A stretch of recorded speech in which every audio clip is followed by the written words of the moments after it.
That is why I quit. Oh, this new I Quit Kai Cenat video has to be the most inspiring, wholesome, genuine piece of content we've all ever seen. Because I want to improve and articulate myself better. Kai Cenat recently announced his clothing brand, Brad Vevey, and this wasn't just some rushed influencer drop. Before any big talk about schools in Africa or future plans, he showed the actual creative process behind it. Kai pulled out this little black notebook, almost like a personal journal, where he keeps his sketches, ideas, rough designs, and thoughts. You could tell this wasn't something slapped together overnight. The pages were filled with raw concepts, notes, and trial ideas that never even made it to the final cut. Seeing that notebook gave people a real look into how his mind works and how much effort he puts into building something from scratch. The website itself looked clean and interactive, with visuals that felt intentional instead of lazy. He even flipped through the book on camera, letting viewers see the movement, the pages, and the evolution of the ideas. That part felt genuine, like he wanted people to understand where the brand came from, instead of just telling them to buy it. But the drama didn't come from the clothes or the designs. It started right at the end of the video. Kai wrapped things up by thanking everyone who supports him no matter what, and reminding people that they can do anything they put their mind to. Simple message, nothing wild, nothing controversial on the surface.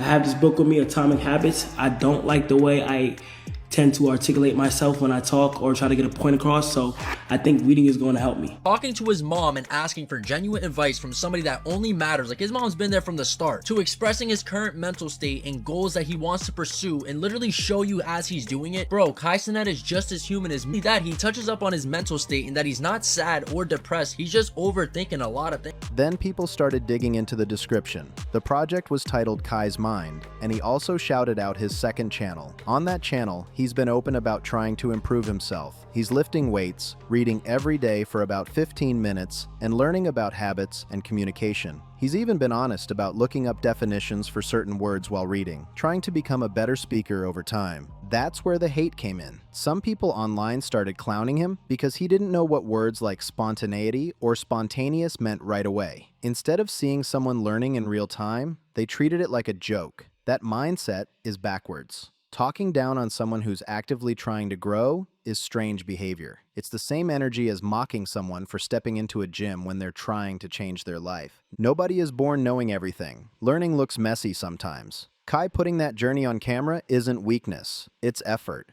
Growth always starts with admitting there's more to learn, and that's exactly what he's doing. There's really nothing to mock here. The world would honestly be a better place if more people humbled themselves the way Kai is doing. Somewhere along the line, learning turned into something people laugh at instead of respect. If someone doesn't know a word and decides to look it up, that's not embarrassing. That's basic growth. That's how knowledge works. Acting like curiosity is corny says more about the people laughing than the person learning. Hating on someone who is actively trying to better themselves is strange behavior. If someone is lifting, reading, and trying to communicate better, that should be encouraged, not dragged. The reason why I started reading was because I didn't like the way I spoke. To be honest, I wanted to articulate myself better, and I noticed when I got into arguments and I had to get a point across, people were not taking me serious at all at serious moments, and I would have anxiety build up, and then I would start over my words and I not know what happened. So hopefully me reading, and I also have been writing as well, helps improve the way I articulate myself. It's the lowest level mindset to sit back and throw jokes while doing nothing yourself. Now let's talk about the name. Kai's Mind actually has a certain charm to it. It feels rough around the edges in a good way. It gives off that early YouTube energy from the mid-2000s, back when people weren't overproduced and everything felt more personal and unfiltered. It's not trying to be perfect, and that's kind of the point. People online love pretending nobody actually reads. They swear every creator is faking it.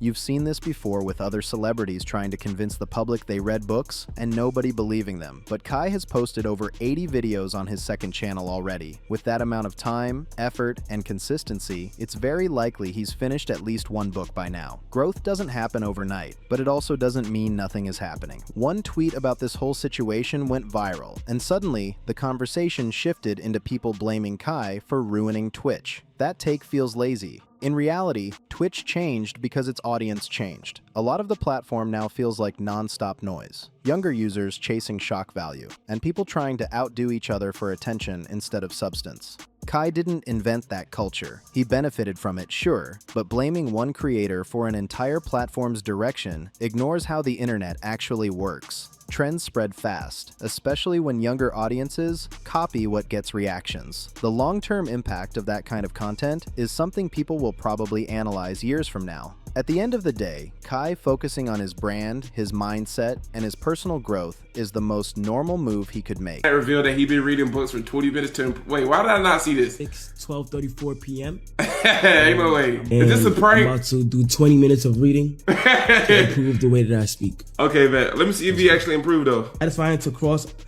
an item offered to do. Witnessing me making my channel right here, right now. You feel what I'm saying? Hold on. Oh my gosh. You feel what I'm saying? Look, boom. Look, he killed me with a stun. A stun, he can't use a stun.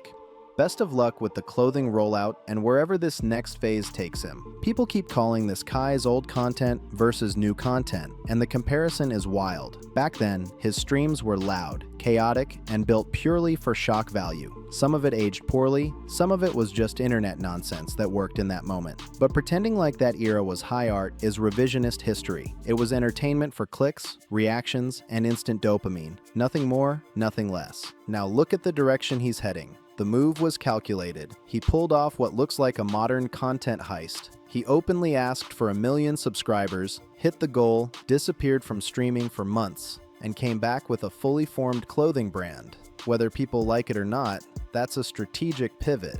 You don't have to love it to respect the execution.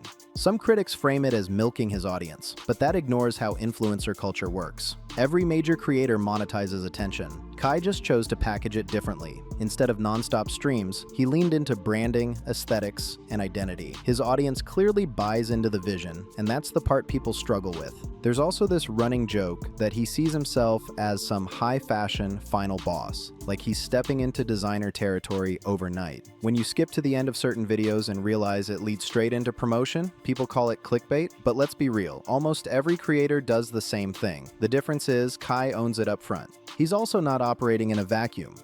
Spontaneous. How do I pronounce that? Oftentimes when I don't know what a word is pronounced, I get to look at how it's pronounced and what it even means.